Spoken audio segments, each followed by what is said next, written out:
Hello,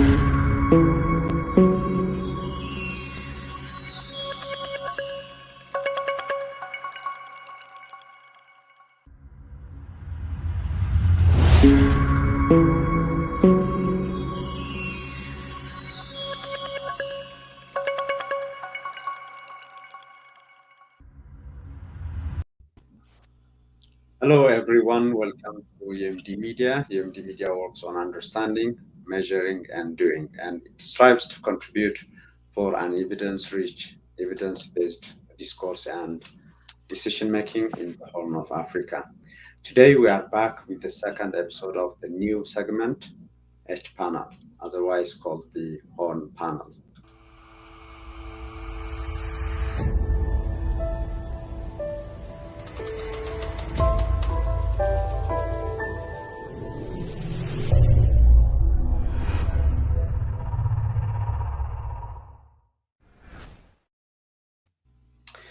We'll be talking about the Horn of Africa, the state of the Horn vis-à-vis Tigray war, with my panelists today, Yusuf Gabrahewat and Faisal Robla, who happen to live both in the same city, in the great city of LA.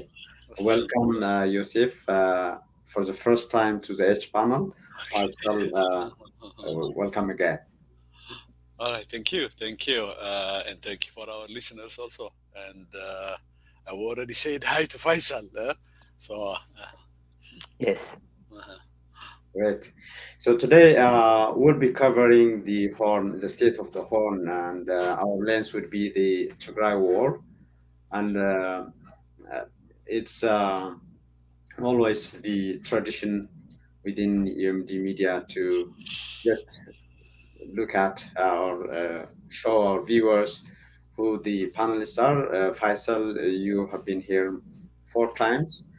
For those who won't follow Faisal's insights on the Horn of Africa, Somalia, Ethiopia, all that, you can access him. You can reach him on Faisal Robler 19.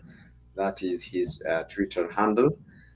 Yusuf is not so much into social media, but he writes a lot and shares his views in different medias. Most of his over 20 years of writing could be accessed on asmarina.com. With that, let's start the question of where were these states in the Horn of Africa in terms of where they stood when the war started on November 4. And then we can navigate through where they are now. And maybe when we, at the end of the show, the idea is to provide you insight in terms of the outlook in the coming weeks and months. Things change a lot, but this is the whole idea of using your wisdom and insight in understanding the issues, the actors, and the chronology of things. So maybe Yosef, you want to start? Sure. How you see this? Okay, sure. I will start with Eritrea, being an Eritrean. If you look at Eritrea, you see 2 extremes. At the beginning of the war, it entered Tigray with all its might, dozens of divisions, I believe, at least tens of thousands of soldiers. Some estimate between 50,000 and 80,000 soldiers at any given time were involved in that time inside the war, when the war was confined inside Tigray. And given that it was rotating them, it's almost the majority of its army has been involved in that war. Now we see it's the other extreme. It looks like it's a bystander. It's not almost uninvolved, although in a different way it's still involved. The goal still remains the same. At the beginning of the war, it was the main engine of the war. Not only was it involved in huge numbers, but it was the main engine of the war. But as the TDF leaders used to say, they kept saying again and again, it's the Eritrean troops that's fighting against us. And they they usually discounted the Ethiopian troops in their calculation. So what happened in between? That is a question that we have to raise in regard to Eritrea. In between, while the fighting was still going on inside Tigray, there was a shift in its strategy. Although it was not as clear as it is now. That strategy was how to fight the war while preserving its army, supposedly two, contradictory goals. Now, what happened was, Eritrea. Why did it? Uh, uh, why did it change its strategy at the middle of the war? There is a reason for that. One is probably demographics. By demographics, I mean Eritrea. It's about 3 million in population, but more importantly, almost 500,000 of youth, and mainly male, have left the country in mass exodus in the past 10 or 15 years, which means that had they been in Eritrea, those are the main forces that would have been fighting the war. And you could see that clearly in the makeup of the army. It's made up of either, teenagers, at least, less than 20 years old, and what looks like either their fathers or even grandfathers. What's missing is the middle part. The middle part, I mean, late 20s, 30s, and early 40s. That is the one that is almost totally missing in the Eritrean army. Now, given this demographics, it knew that it cannot conduct a war of attrition for a long time. And one of the, if you have noticed that at the end of the war, while the war was still confined in Tigray, I think it was in the last offensive, which was known as Wafre Alula Abanega, the Eritrean troops were almost observant. They remained almost observant. They didn't. It was not involved that much because it has already confined itself to the northern part of Tigray, and whenever it stayed inside the interior of Tigray, like for example in Tembien, in Abi Addi, it had about 7 divisions over there, a huge army, but it remained almost like a fortification. So in the end, it proved to be detrimental to all of them, because by the time the war it became almost an immobile army. When the war started, I remember when the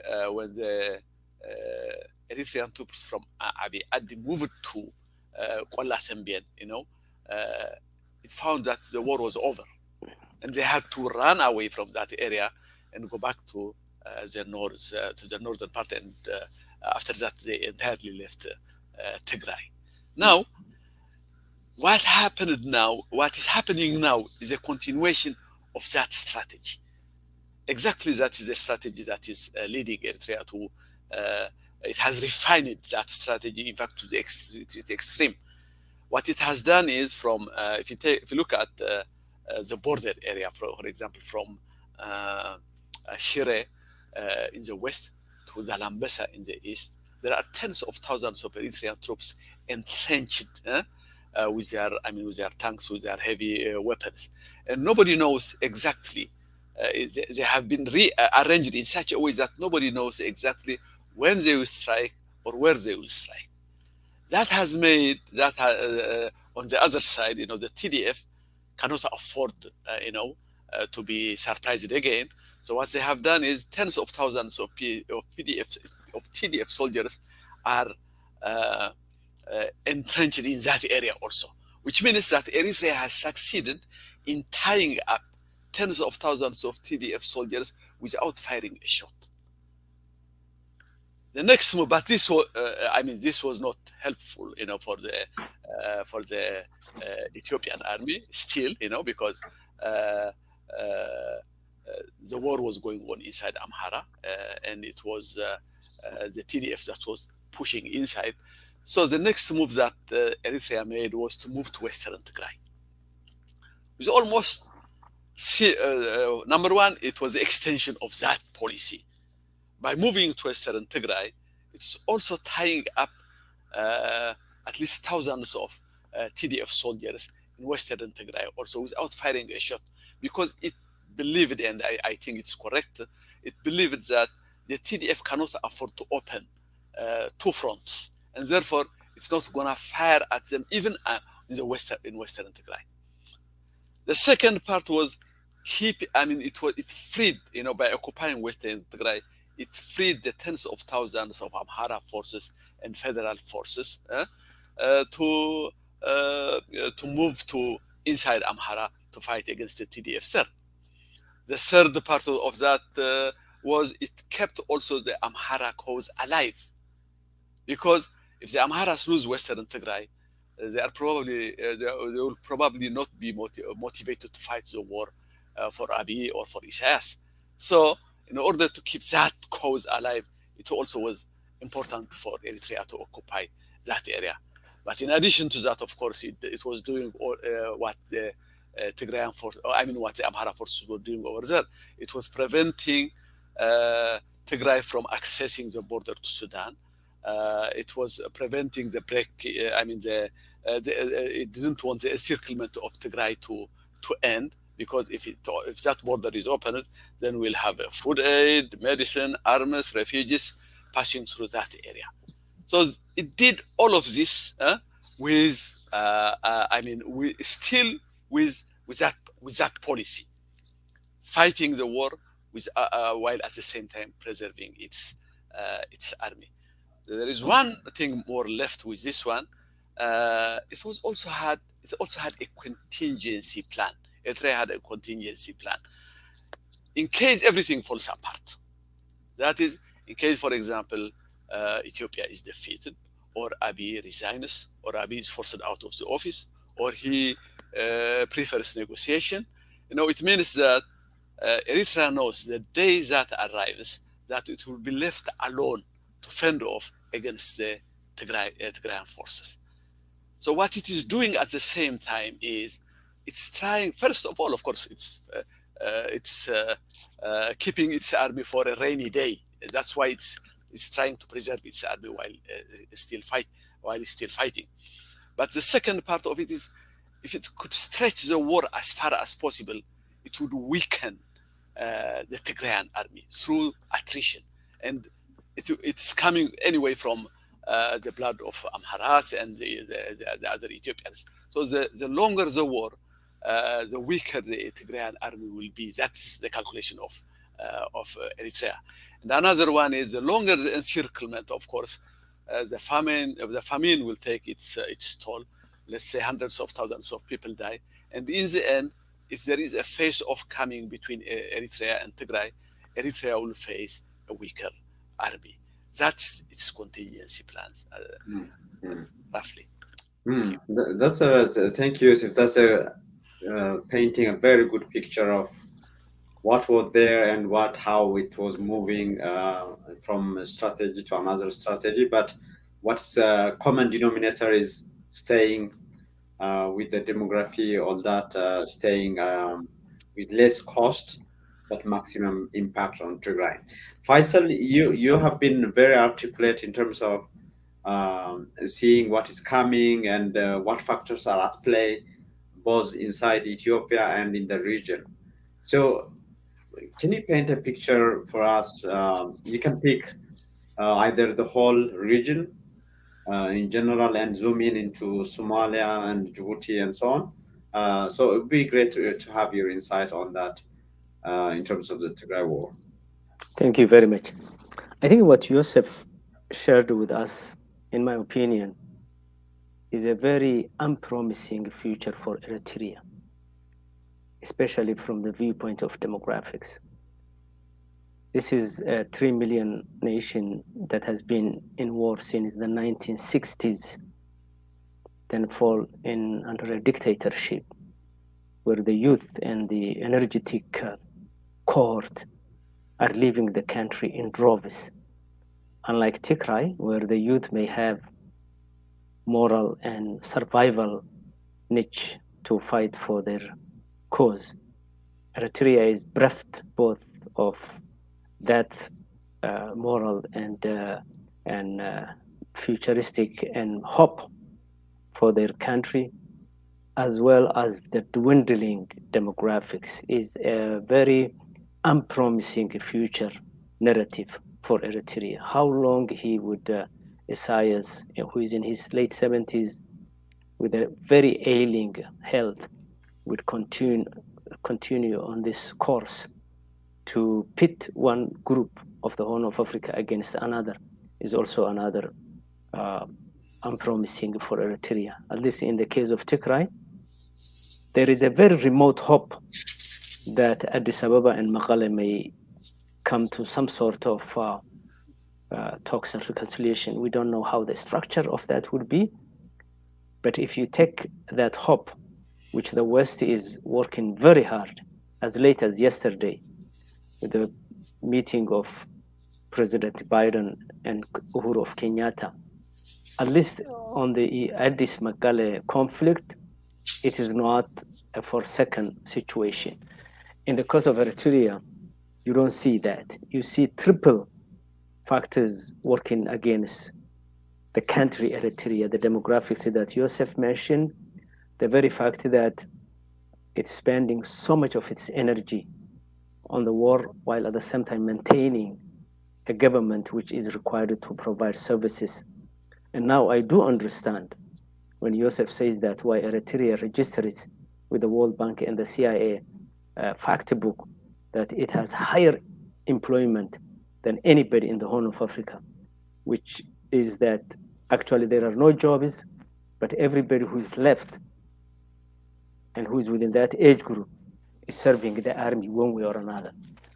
So it's a very sad commentary when you look at it from that factor. As to its tactic on the war front, I think I would just raise the issue of whether that would be sustainable, especially when Abiy is already showing signs of willingness for the negotiation.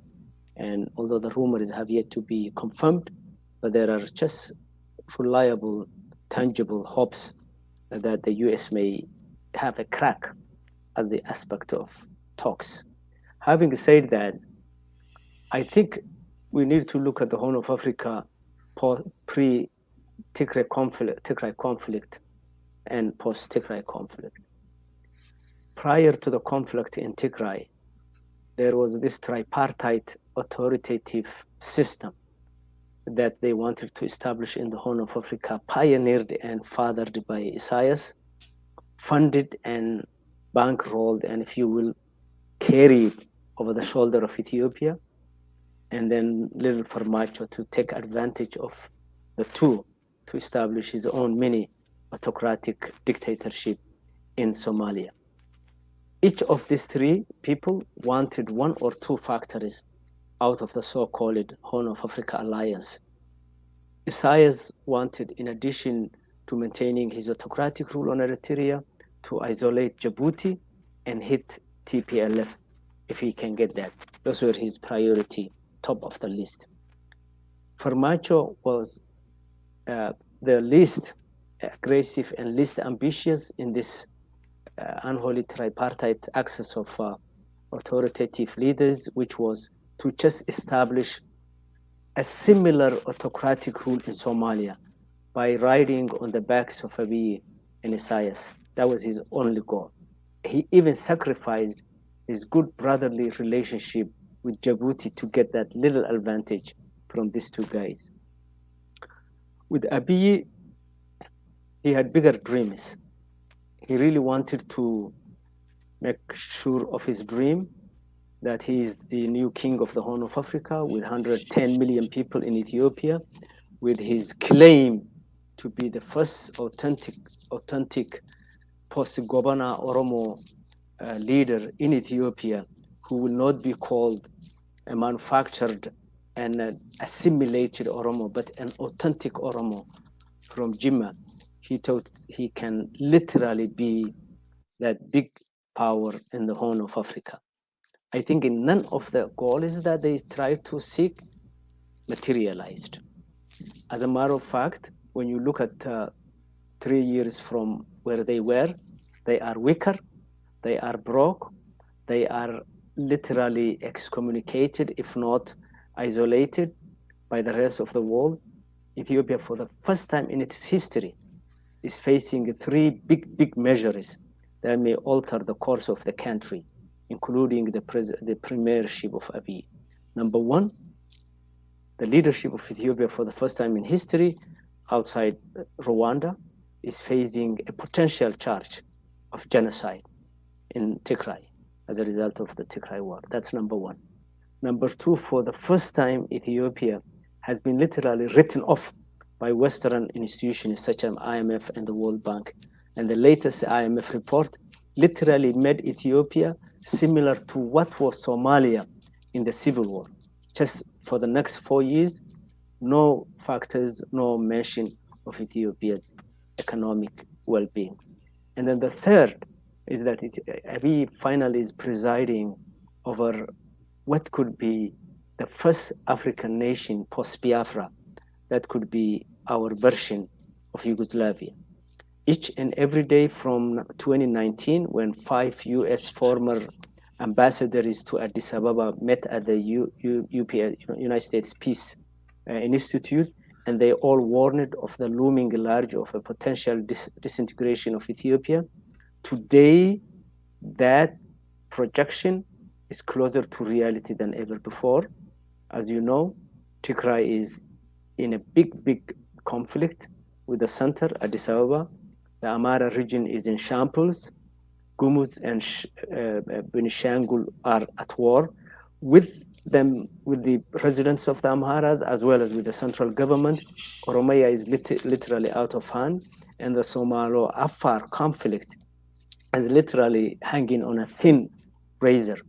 And if that also happens, you have to understand that the Somali-Afar conflict could easily spread to Djibouti, where 60, 40, or 70, 30%, 70 Somalis, 30% Afar live, which can also pull the conflict, the country Somalia, because there is no, literally, when it comes to the mind, there is no boundaries between the Somali living in Jigjiga and the Somali living in Mogadishu and the Somali living in eastern part of Kenya.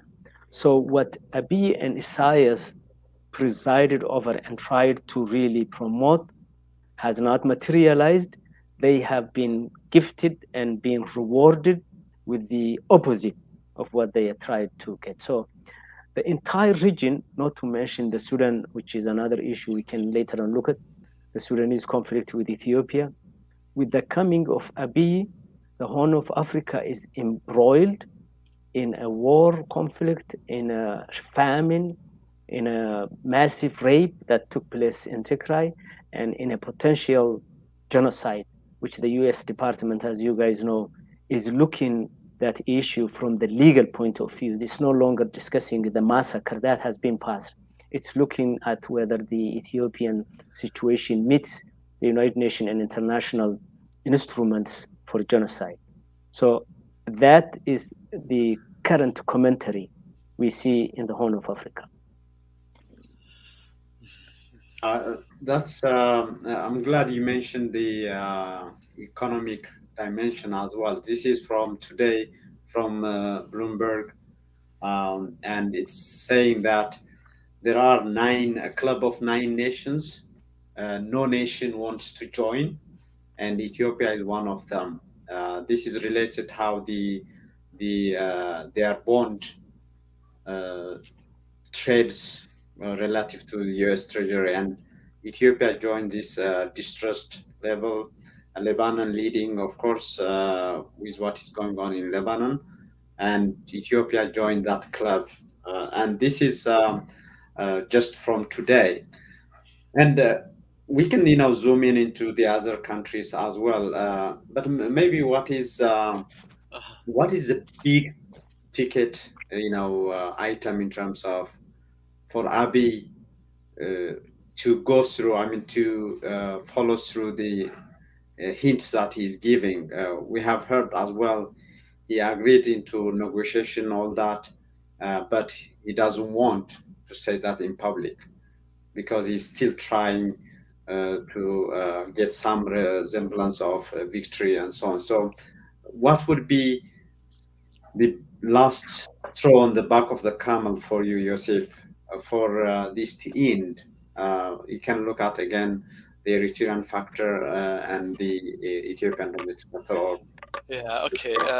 Let me say a few words on what Faisal Robel has been saying. Uh, what struck me at one time was this alliance of dictators. You know, he mentioned this Isaias, Abiy, and Formaggio alliance, and to me, the surprising thing was that how brilliant it was, at the same time how dumb it was, because nobody has ever tried to make an alliance of dictators before. It just is impossible, because uh, dictators come in various sizes and shapes. You can have dictators, religious dictators. You can have right-wing dictators. You can have left-wing dictators. You can have military dictators. You can have corrupt dictators. So what joins? I mean, this is I know that it is Isaiah's brainchild. The idea of having an alliance of dictatorship is probably uh, the first time in Africa, in post-colonial Africa, because it never happened. When a dictator comes, he had a sponsor. It could be, for example, Mengistu had Russia, and Mobutu Sese Seko had the Western world. So you have this kind of sponsorships from, but when the binary world came to an end, the East and West came to an end, the dictators in Africa were in a bind because they no one had any sponsors to depend on. Now, I think part of the reason why uh, somewhat, the democracy began to spread in Africa was part of the reason was that the dictators had no more sponsors. But now Isaias came with this brilliant idea to have this alliance of dictatorship that is not tied, that has no connection at all ideologically or in principle, but simply because they are dictators. And so it's brilliant in that way, but at the same time it's dumb because it doesn't have anything to hold it long, and that's what we are looking at. If, for example, I will tie it with your next question. If, for example, Abiy decides to go uh, along with what America is offering right now, then the entire alliance will crumble because Isaias will be a loser. He wouldn't want that. Part of the problem that I see now, to go to your question, is on the Eritrean side. On the Eritrean side, what Isaias did was the day he entered Tigray, he unleashed uh, humanitarian horror. He unleashed all the kind of brutality that you could imagine. Now, why would he want to do that? Part of the reason to me is if he does that, and the Amhara forces were willing also to go along with that, and then of course followed the example, the federal forces followed the example of the uh, Eritrean forces. It is to take them to a point of no return. If you could take all of them to a point of no return, then the idea of a peaceful negotiation wouldn't be coming. That was what his main idea was. Now, the problem with Abiy is, as Faisal said, he could even face, the charge of genocide.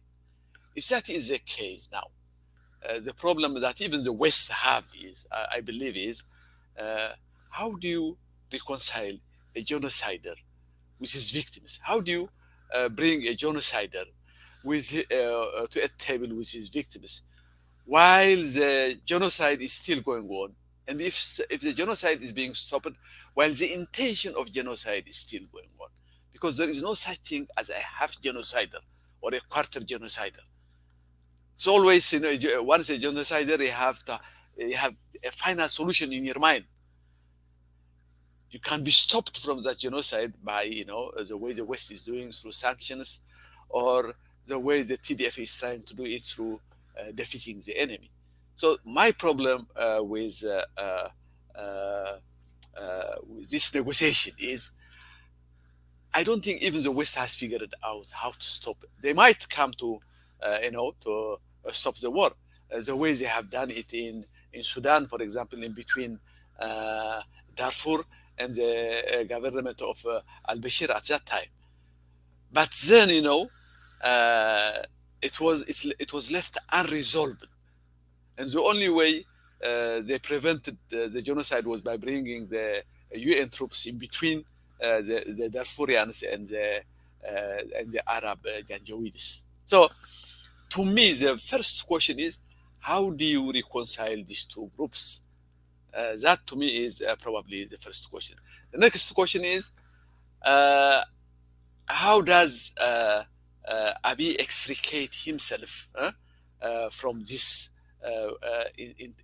inextricable bondage between him, the Amharas, and Isaias? For example, the TDF will make sure, that they will never make. They will never come to negotiation unless their previous land is returned to them, which means Western Tigray. And if you take the Western Tigray, Amharas will abandon Abiy totally. So how do you balance these things in between this? How does Abiy find a way of extricating himself from this bondage? One way I could see is that he could shift it to his Oromo base, but he has offended the Oromos too much. I'm not sure whether he will succeed in doing that or not.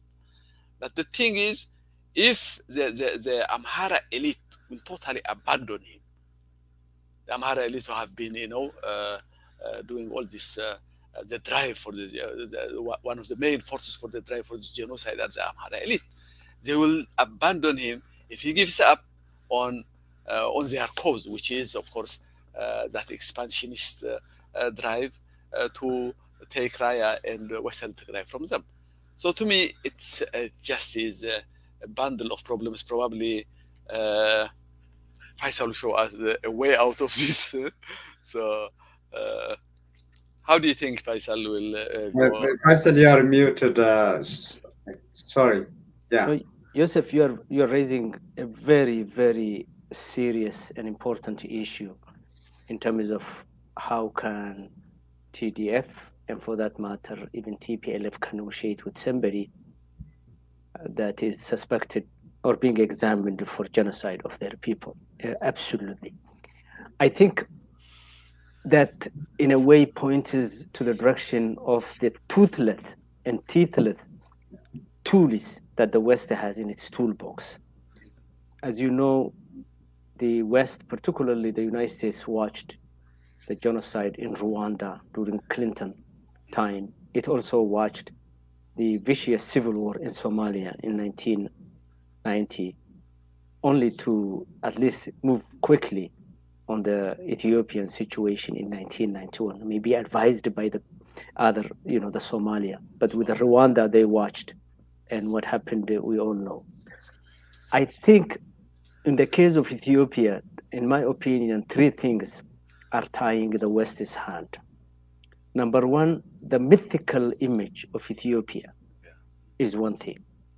This is the first African nation that has never been colonized, blah, blah, blah, where all the black race felt proud of its history. And all the people who are reading that Bible forget that Ethiopia enslaved the black people. Slavery was practiced. And most of the nations and nationalities that have been subjected to something akin to racism did not happen in any other African country except in Ethiopia. So the intellectual bankruptcy of the outside people, particularly the West, particularly our other black people, whether they're in Black America, the Caribbean, or even Black Africa, became a burden that's very heavy to lift for anybody who wants to do anything about America. That's number one. Number two, the so-called Africa unity. which Joseph touched a little bit from the dictator point of view. It's an institution that serves the downfall of the African citizen by any directions that you can look. The people who utilize the so-called AU, and for that matter, IGAD, are really those who uh, uh, wrong their own people in many ways, from politics, from culture, from socioeconomic. So that Ethiopia is also a prominent player, both the AU as well as the GAN. That's another thing that's really becoming very problematic. And then the other thing that's very challenging to the West is the fact that they view the whole American interventionist as something that will attract undue attention from the rest of the world, not only from Africa, but also from other countries. So all these things combined, Abiy is taking advantage of. I think the West is watching a genocide. The West is watching famine that is man-made while they are sorting these issues out. They will not do, in the case of this of the Tigray war, what they have done in Syria. They will not probably do, which would have been the right course if they were very serious about the issue, to create a no-fly zone, to open up a corridor for the millions that are suffering every day. Biden and his Blinken secretary and his UN representative is talking. They could work on a two-track system. On the one hand, they can see, as Joseph was saying, how they can untie the knots that challenge the negotiation. And there may be many aspects to approach that. Abiy shouldn't always be the center of the negotiation if the crimes that are leveled against him are really true. There could be alternatives. So that's one track. The other track that they have been completely playing games with us, all the senators who have, raising their voices, or the Congress who are raising, or even the U.S. State Department, is the fact that they talk about millions of people die, potentially to die, but they also talk about territorial integrity and sovereignty of a country that's killing its own people. So this is, again, in my opinion, two elements. Is an element of racism, because nobody in the West would be watching the potential millions of people starving if they were white, if they were in, Ukraine or other places. That's one big thing. The other thing is, at the end of the day, the US government looks for what is in it for her. I think up to now, the US saying what's in it for me. If this thing happened in Dubai, if this thing happened in Saudi Arabia, they won't give a day to interfere and do something. When I say interference, I mean in the context of saving the millions that are about to die. So in a way, we are being condemned to expect hope from the one that gives the least hope, and that's the US, when you look at it from the African point of view. But at the same time, we don't have any other way. We are faced with a merciless killer and dictator whom the West prepped, gave a Nobel Prize that he did not deserve. And when they realized that they banked on the wrong person, they're watching him. Every day I'm reading 2-3 tweets from the top US leadership, and basically I don't even anymore read those because they are useless in a way. It's a war, it's a conflict. And my fear is, this is my fear, we may be numbed to this situation the way we have been numbed to the Lebanon situation in the 70s and 80s, or even the Palestinian situation. You turn the TV, you hear something is happening in Palestine, you turn off because you know what's happening. You already know. It's the same thing that has been happening for the last 30 years. I think with the conflict in Ethiopia, that's what's happening. Death lost meaning totally. In terms of the politics, I totally agree with Yosef. Abiy would not survive a day had it not been the Amara elite. And Getachew was here last week when I appealed to the Amara, at least progressives.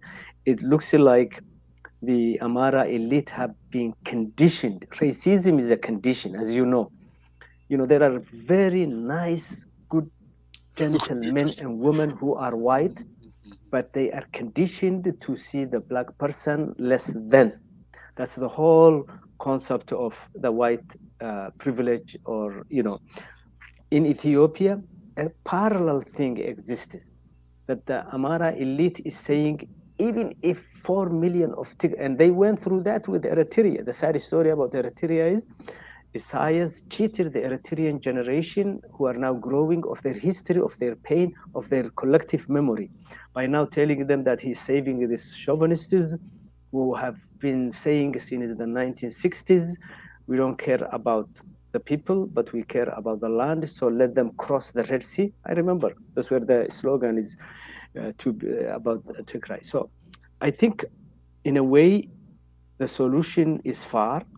The only way the solution can come, as Joseph touched, is either to give some source of strength to TDF, whether that's from internal or external, or for our Oromo brothers to also sort of raise their resistance, which they have been doing, and do some internal thing like they did in the 1990s with the TPLF and others moving.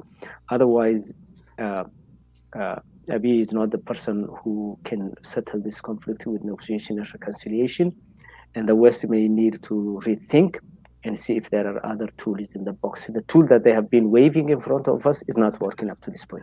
No, it's not working at all. That's the whole problem, you know. So it's to me, you know, we had hope, you know, when uh, the Trump administration ended and uh, Biden came to the White House. You know, we had all the hope at that time, and the rhetorics that we have been hearing since then have been all positive.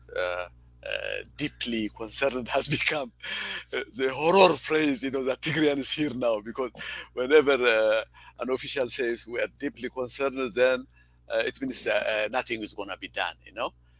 And look at what he has done, you know, for how many months has it been now? 11 months, but in the office, it has been about 9 months. He has been in the office and practically has done nothing at all. Has done that. People forget that because, you know, Trump was Trump administration and people like Pompeo and the others were gung ho, and so nobody expected anything good from them. But in the case of Biden, you know, 9 months. Even the last executive order he has taken, we have yet to know what exactly that is. But still, you know, even that, had it been done 5 months earlier or 4 months earlier, it would have made an impact by now. But the very idea that they simply come up with a solution that's untimely, it's you know, the Ethiopians, Ethiopia, Eritrea, and the Amhara forces have figured it out that when the people start dying everywhere in Tigray, that the West is gonna.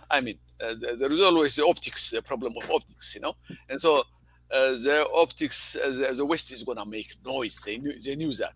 They might even face sanctions, but they have already factored into calculation, and they have said that will prevail anyway, so we can weather out any kind of sanctions that takes place now. All that we need is 5 or 6 months for the famine to take its course, for the genocide to be complete. You know, so they don't. What worries me about the West is they haven't even put into calculation that kind of calculation is going on the other side, because it's a genocider's mind. The genocider's mind thinks only in totality.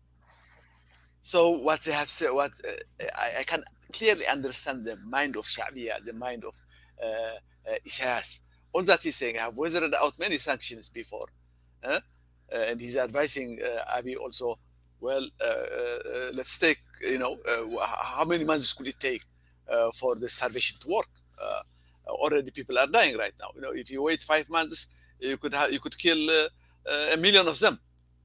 So the West is not as as efficient as it seems in its timing, in its timing, in its timing.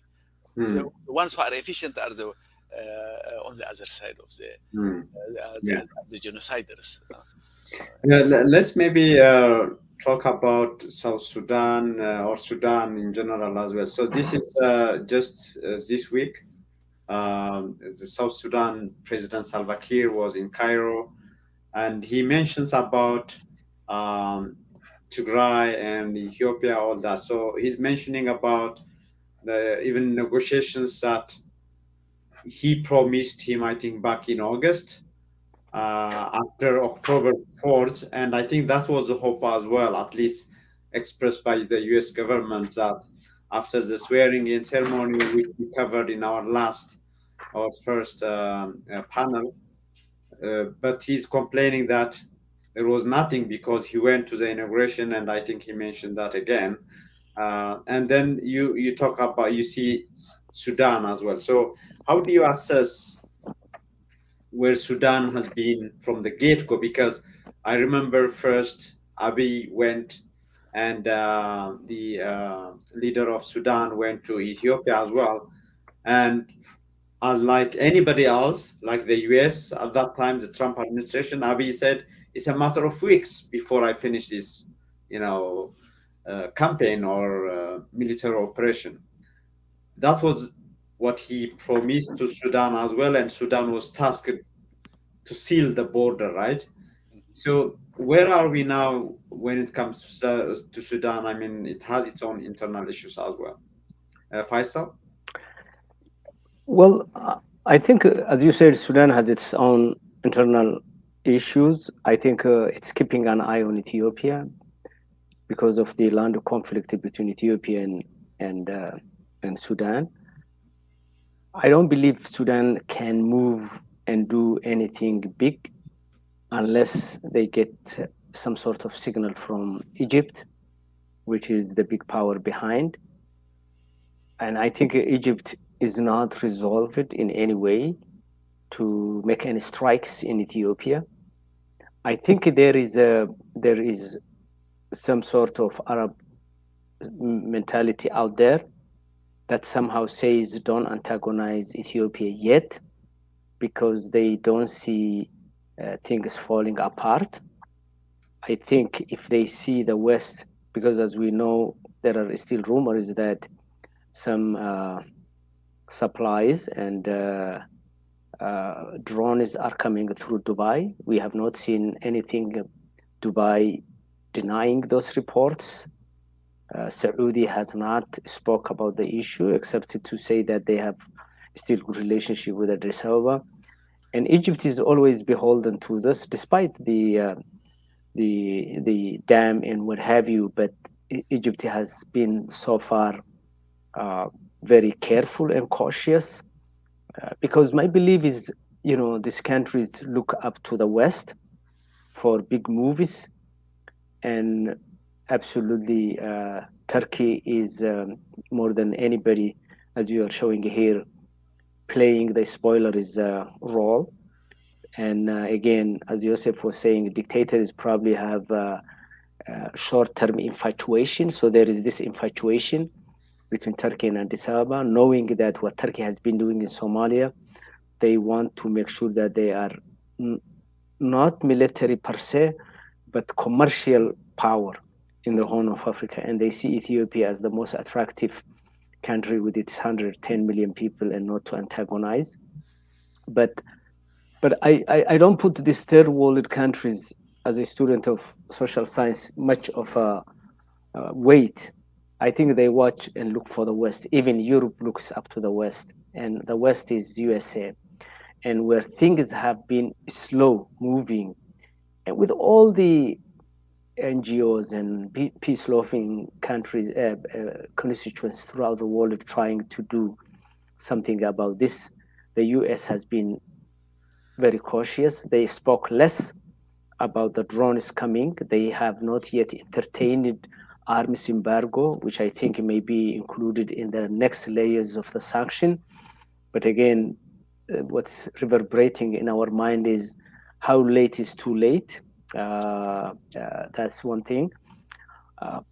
I don't expect pressure is yes, but I think if anything has to change in Ethiopia, I don't think we can expect the outside world to change the equation per se.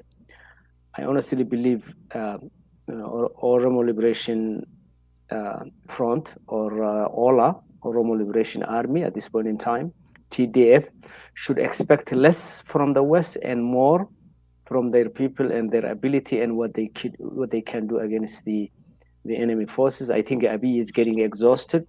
He's losing significant credibility both in the region, such as South Sudan, as well as to a certain extent Djibouti, as well as Kenya. In the West, he's isolated. I think there is some, I cannot put my finger, but there is some weirdness that goes in Abiy's mind. As you saw yesterday or day before yesterday, the videos where he was saying that regional leaders need to put down the guns and stop the campaign of the war and conflict, but pick up the tractor and the pipes to, and by the way, through I have been watching the Somali region, the Oromo region, what have you. The presidents have been going to both regions, visiting wheat farms throughout the region, just to picture what Joseph was saying, self-reliance, but in a country where 60% of the people, of the 110 million people, are receiving one form or another U.S. wheat and U.S. aid. I don't see that. I don't know how much the U.S. knows about the millions of dollars that are being targeted for the famine and the war conflict zones are ending up in the hands of the government and recirculating that money for other military, as late as yesterday, I think $21 million were approved for what they call the aid for the famine. And it's going through the Ethiopian government. And we, those of us who come from third world countries, know that they see this kind of largesse as a gift, manna that God sent to them, because not even 10% of that goes to Tigray, as you know. So I think the only thing that, as Joseph earlier indicated, more of the success and the resolution of this conflict lies in the military equation, whether Tigray TDF would move to open that door in the West, whether the Oromo Liberation Army can pick up their war and approach Addis Ababa slowly but steadily. But I would not put premium on expecting the West to do what we want. What we want is simple. As I said earlier, we want some tools to stop the bleeding in the famine, to feed those people to the extent possible. If the Ethiopian government doesn't accept that, to open up corridors or help the TDF to feed their people no matter what. What you can tell from this conversation is that we 100% know, there is no doubt in our minds that the US Department is not putting a premium on life as we like it to be. If they were putting a premium on life, it wouldn't take much to resolve the issue. Yeah, I think the last one that he mentioned, people forget again, because all the good rhetoric is coming from the West. Russia is not saying deeply concerned. China is not saying deeply concerned. So because of that, people also forget that Ethiopia gets most of its money from the Western world. Even now, even as we speak, but in 2020, it got almost $1 billion from the US only. Probably not that much, but a similar amount also from EU. It gets from EU. Recently, IMF, with all its negative report on Ethiopia, has allowed an emergency loan of $441 million or $411 million about 3 weeks ago. So literally, the bottom line is that the West is financing this war of genocide. Without this money, it will have been impossible for Ethiopia to fight this war. So people forget that Russia is not financing it. Russia doesn't have that kind of money, even though it has been obstructing at the UN. So money as is fungible. The way the West keep saying is that we are using this money for non-defensive purpose. But as Faisal has said, it's easy to, I mean, recycle it, from one end to another end. Not even money, even food has become fungible now. You could feed for example, the money that has been America only has given more than 600 million. Lately, it has given 154 million, I remember, and now it has given 36 million. Yet, none of that seems to reach to Tigray. Where did all that food go? So again, even the food is fungible. You are feeding the enemy in a way, while you are starving the other party. So to me, the hypocrisy of the West is amazing, because if they could have done that, if they could have stopped financing the Ethiopia, it would stop in 24 hours. This war would stop in 24 hours, because Ethiopia cannot afford to have all its aid cut off, because it's almost one third or one half of its budget comes from the West. In fact, I remember who was it? What's her name? Susan. Right. No, the Samantha Power or Samantha Power, yeah. Samantha Power said recently that Ethiopia gets the highest amount of aid from any state in any other place in the world, which means that if you stop that, then the day it stops, the day this war ends. Yet they are unwilling because of these various calculations. For example, this the idea of veering Ethiopia from the Chinese, from the Chinese influence. That has been one of the reasons why they brought this guy into position in the first place, and then liberalizing the economy, which is literally privatizing, against the developmental state of the APRDF, So it's rather. So I agree with Faisal on that point. Joseph, if you remember, if I jump in, I think with the food, the food aid is a cash cow for the government of Ethiopia now, and it's sold in open markets all over the country, from east to west.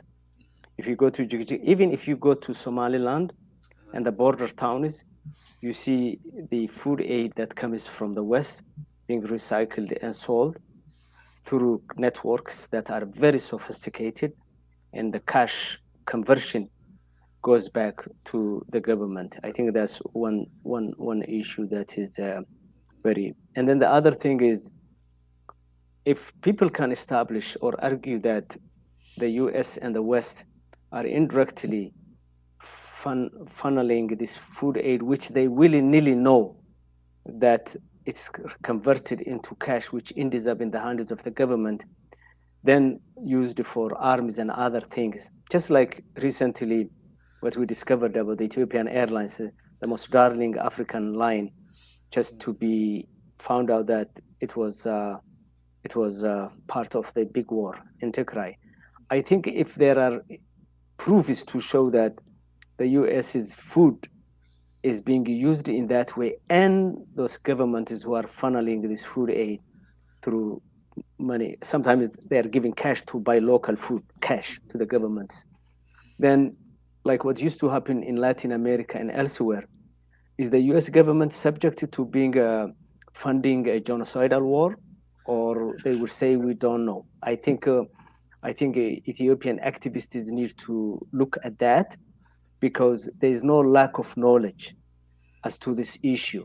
There is abundant literature by NGOs, the World Bank, and everybody, that food aid is converted into cash. And in peaceful time, yes, it's a matter of corruption. You can say, in peaceful time, it's a matter of corruption. At a time when we are talking about genocide, the US should do something. They should not keep pumping food aid and money for that. And I think I have to jump off Getachew to, but Okay, yeah. sure, sure. Maybe Yosef, you can comment on the fact that you are counting on what TDF can do and discounting or maybe forgetting what the West might or might not do. So I'm just wondering, what do you make of this General Adkan, who is quoted by the New York Times this week, a couple of days ago, where he talks about the military, political, and diplomatic ramifications, and he's saying this will not be this time a protracted fight. It is a matter of days and probably weeks. So, do you make any? I mean, what do you make of this? Well, I mean, we are looking at the Ethiopia's offensive right now. At the minimum, it seems to have stalled. At the maximum, it might be outright defeat. So, General Tzedkan's comment seems to be apt in the case that because I think this is the last move of Abiy. He has brought all the armies that he can, and I don't think he can do another offensive anymore. So the ramifications, as he said, will be literally military, political, and diplomatic. That's what I feel. The question now is, to me, that is the question. The question, as I asked before, is where will it end? So where will it end? As we said, probably, if you remember at the beginning when the TDF was asking this question, was asked about, peace negotiation, one of their demands was that uh, uh, a coalition, a transitional government should be created.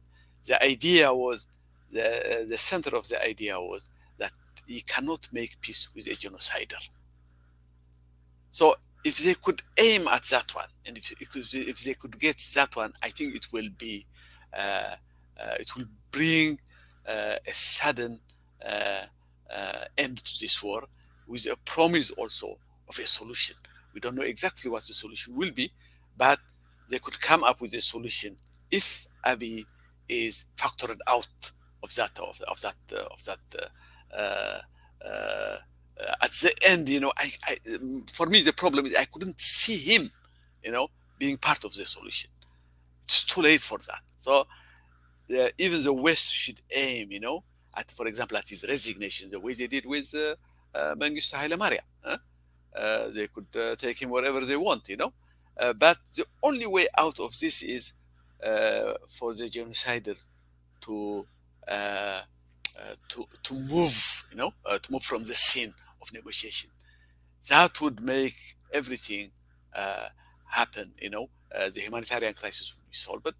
There would be a transitional government inside Addis Ababa, and a negotiation between the Ethiopian government and also Tigray, and I'm sure also the other parts. There is so many demands from not only Tigray but the Oromo Liberation Front and the rest.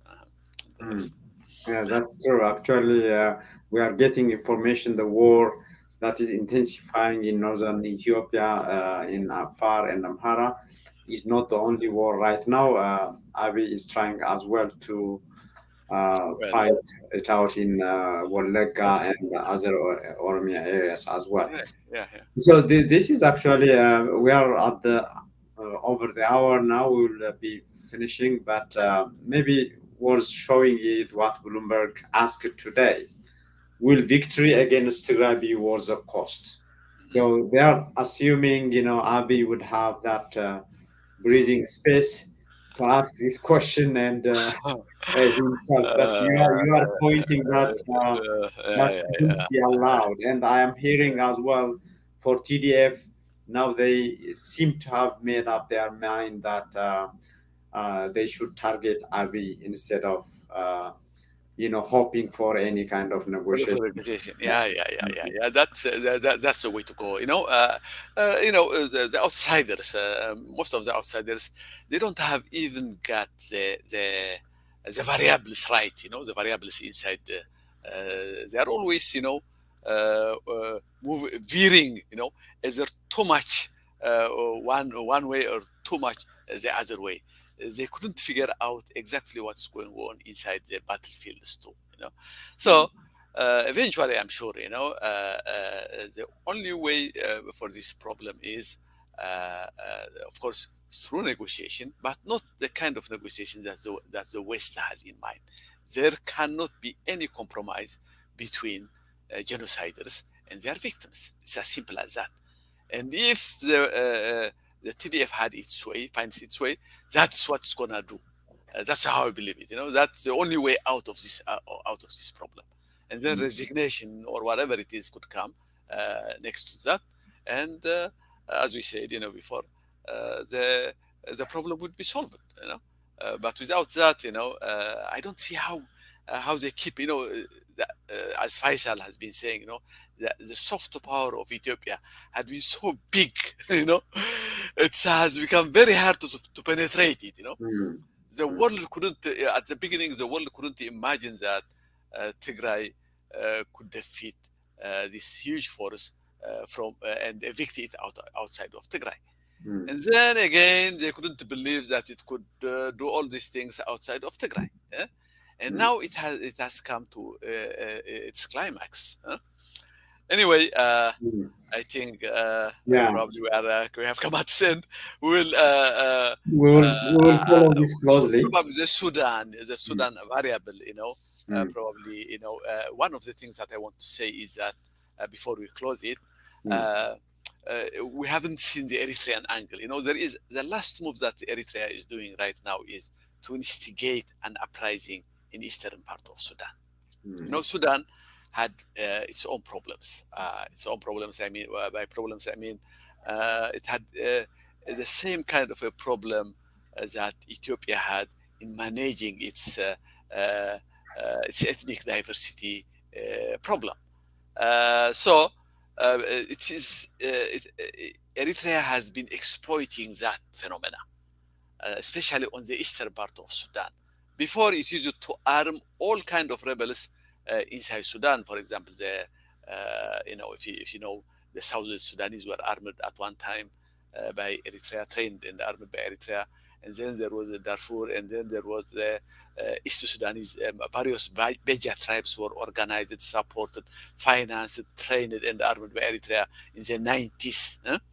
At one time, they even occupied what do you call Kassala.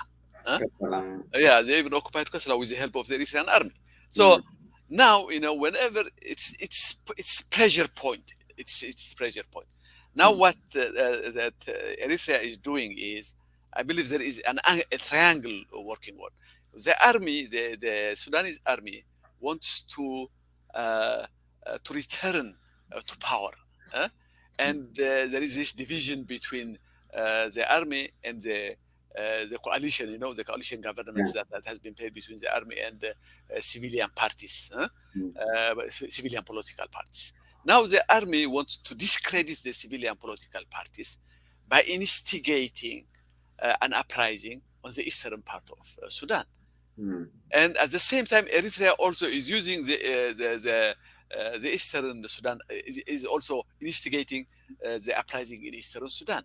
For Eritrea, it means that it has given up hope. One day, it believes that one day, one of these days, sooner or later, TDF will reach the borders of Sudan. It might not be through Humara for the time being, but it could reach it, through the northern Gondar, because it is mountainous and a long border. You cannot patrol it. mm, All of it, you cannot patrol. And through that, arms and medicine, things like that could come in. Already, they cannot handle Tigray being armed from Ethiopia itself, from the enemy. But mm, think about additional army coming from Egypt and Sudan through the borders. So Eritrea has figured it out. The only way that the encirclement of Tigray could be sealed for a long time is if the Sudanese government joins them. And mm, how do you do that? Yeah, a coup d'etat. mm, You do a coup d'etat, and then a new government that agrees with Eritrea and probably the army, if they are working together, and then you seal it off on the border by the Sudanese government. That would solve the problem permanently. mm, That's the thinking of Isaias, what Isaias is thinking about now when it mm, comes to the to Sudan. Yeah. mm. Mhm. Very, very important insight. And this is not over yet, and we'll be following closely. And in the next panel, we will have the We'll opportunity take it. to To look exactly. at it again. Okay, thank you. All Exactly. right, all right. Great. Thank you so much for your time, Yosef. And No problem. No problem. Faisal had to leave because of prior engagement. And people were asking me, we used a guy's name and picture in the announcement, but he's not here for the second time. Second So time. maybe it was mentioning that the significant time difference we have with where Zaga is living has made it very difficult to join at this hour. We have made an improvement this time, but still he couldn't join us. So next time, hopefully, we will have a different time, but the same day on Friday, and he will hopefully join us. Yosef, thank you so much for your time today, and Thank see you you. next Thank time. you. Thank you. Thank you very much. Okay. Great. You have been following the H panel or the Horn panel at UMD Media. UMD Media works on understanding, measuring, and doing, and it strives to contribute to a decision making based on evidence in the Horn and specifically in Ethiopia. Those who have been following us on YouTube and Facebook Live, thank you so much. And please share it, like it, and if you haven't subscribed to our YouTube channel, do so that we can reach to many, many people. And this panel will be back next time. Bye for now.